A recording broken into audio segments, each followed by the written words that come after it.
In 2007, we started the Southern Public Defender Training Center. The idea was that we could identify some of the best young lawyers from all over the country to come to offices in the South where the challenges were great and to attract them there with the promise of training. The one condition is that they promise to stay for 3 years, but that tends to be a constant struggle. In most of the southern states, the quality of legal representation for poor people accused of crime is an absolute scandal.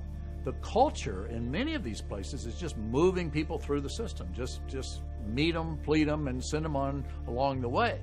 Undoing the years and years and years and years of the culture where lawyers were judge-centered and prosecutor-centered is a real challenge that SPDTC is trying to meet. A lot of folks who are not in the legal community, what they may not understand is that being a public defender, it is a different breed of lawyer. There are different challenges that come from being a public defender versus being a criminal defense lawyer. And so I think it's really important when public defenders hear about our program, they're like, wow, I didn't even know something like that exists. I want to be a part of that. Once you know something that you think is unjust that's happening, and it's happening systemically, you have a duty, really, as a moral person, to try to do something about it.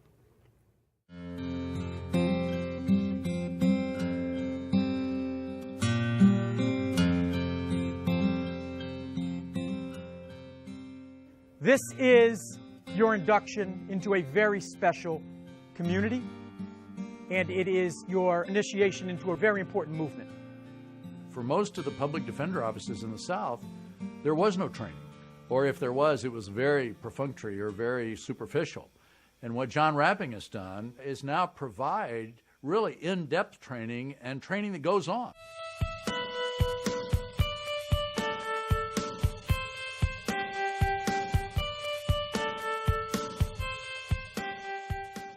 Now, I want you to think about what they actually get from the crime scene or the gun. You gotta have a theory.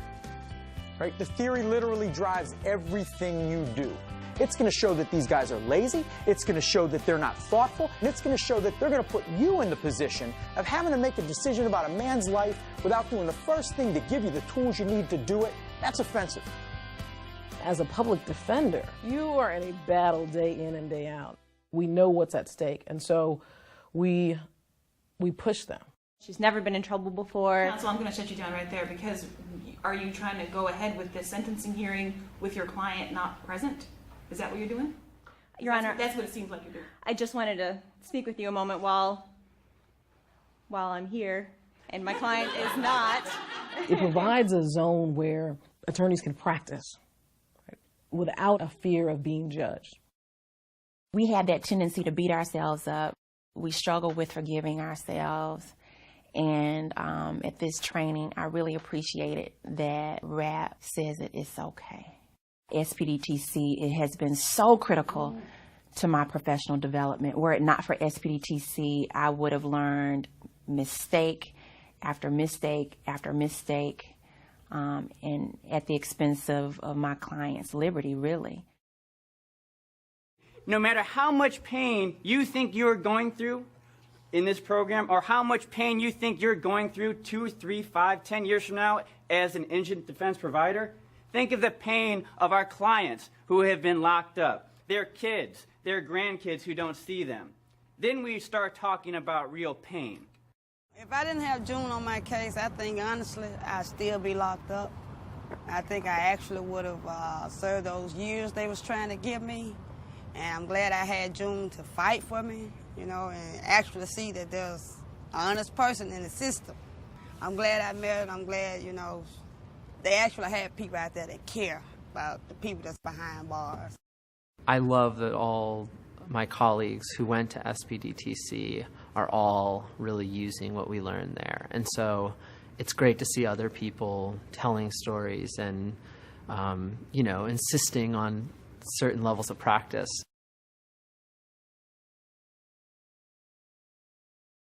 You're going through this struggle, and we are stripping away, you know, old ideas and showing another way of doing things.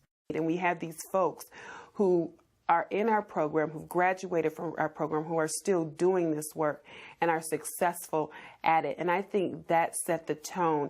And we're going to take these graduates and we're going to mold them to be mentors and leaders in their offices. As those people develop into leaders, as those people start running offices, as those people start being the voices in the state legislatures and the city councils and the local county commissions, we'll develop a community of advocates. And I think while certainly resources will always be an issue, if we don't start changing the culture with people who really understand indigent defense, I don't think we'll ever have meaningful reform. Law school provides a foundation for how to think about legal issues, but in no way, shape, or form are you going to be prepared when you come out of law school. I don't care where you've gone to law school. Are you going to be prepared to handle 120 cases and handle them effectively as a public defender?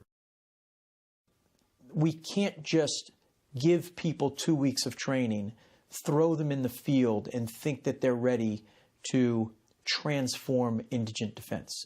I think we have to understand that we have to build deep roots. And so step one is training our lawyers to be really good lawyers. Step two is when they graduate, continuing to work with them so they can be mentors and supporters. And step three is ultimately training them to be leaders. It gives me hope that there can be a humane system at some point. It's not going to be overnight.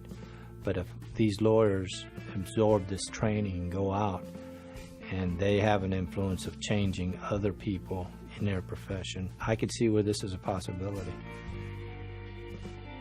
It's took me a long time to actually come up with something about what makes me feel hopeful about this job.